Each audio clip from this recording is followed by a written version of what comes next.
According to the U.S. Department of Education, autism is growing at a rate of 15% each year. Much of this population lives within the neighborhoods that you patrol. These are people who are participating fully in community life. As a peace officer in California, it's not a matter of if you contact someone with autism, it's a matter of when.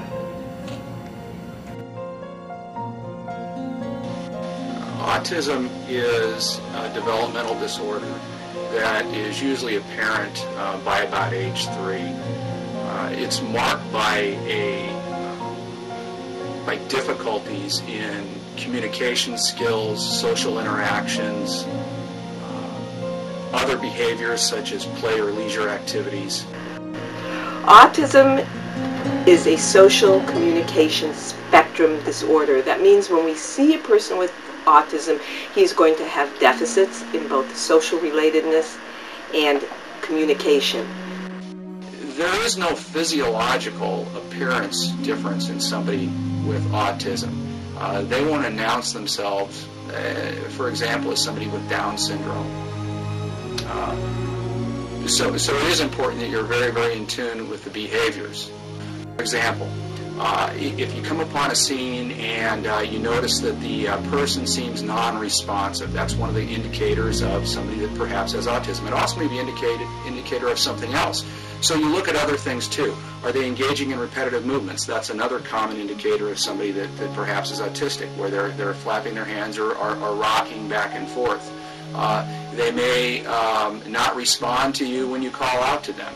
They may display a fascination with inanimate objects. When they see you, they may just be staring at your badge. They could stare at your belt buckle.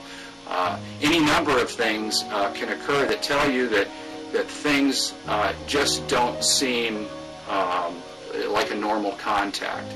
Probably the best way to describe somebody when you walk up to there is they just don't seem connected to what's going on with the rest of the world and everything around them. They may be ignoring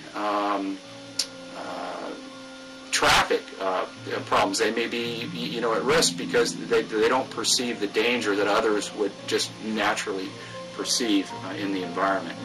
An aversion to being touched. They will pull away from human contact because they don't interact socially like people that don't have autism.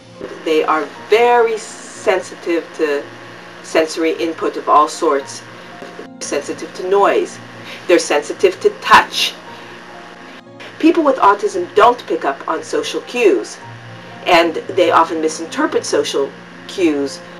And the other thing about people with autism is they are rigid. They get stuck. This is part of the disorder. People do not transition well. They do not do well with unexpected situations or change. It might upset a person with autism. It could be just their environment, just the way someone looks at them, or if they touch them where they don't like.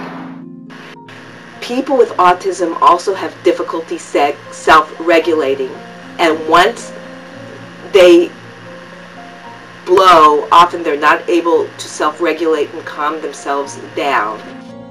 Conduct that you may see is if they're more agitated at a particular time, they may be engaging in some kind of self-injurious behavior. Again, a repetitive movement is headbanging, and that's noted frequently with somebody who is autistic that is agitated. Part of the issue with our field contacts when we recognize people is to be aware of particular behavioral indicators or cues that tell you what kind of condition may be present. And then once you know that, you know what's important as far as the way you react to that particular individual. As you get closer, realize that the person may not be acknowledging. They may not acknowledge your presence. They may not respond to your command. They may not even look at you. You may need to move into a position, keeping safety in mind, that allows you to better view the individual and what they're doing and try to make some type of contact through very short, calm, quiet questioning. We want to be calm and gentle and reassuring. They process commands one step at a time. So we have to give our commands one step at a time. We should pause between each command. We need to repeat ourselves. We may want to ask the person if they understand what's being said.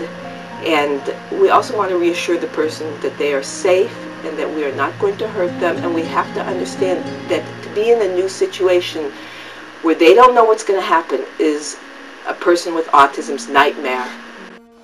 You need to take your time, keeping in mind safety always, but take your time before you react and just think the person's ignoring you. You don't want to yell at them to try to get them to respond, but just talk calmly and rationally. Repeat the question. Don't make the questions long. Keep them short, perhaps with yes or no type of answers. And keep your commands short. You don't want to agitate somebody who is potentially subject to agitation by being pushed. It's always a balancing act between officer safety, the safety of the community, and the well-being of the individual you're contacting. And if you have an idea that, or you become fairly certain that this person's autistic, treat them like the human being that they are.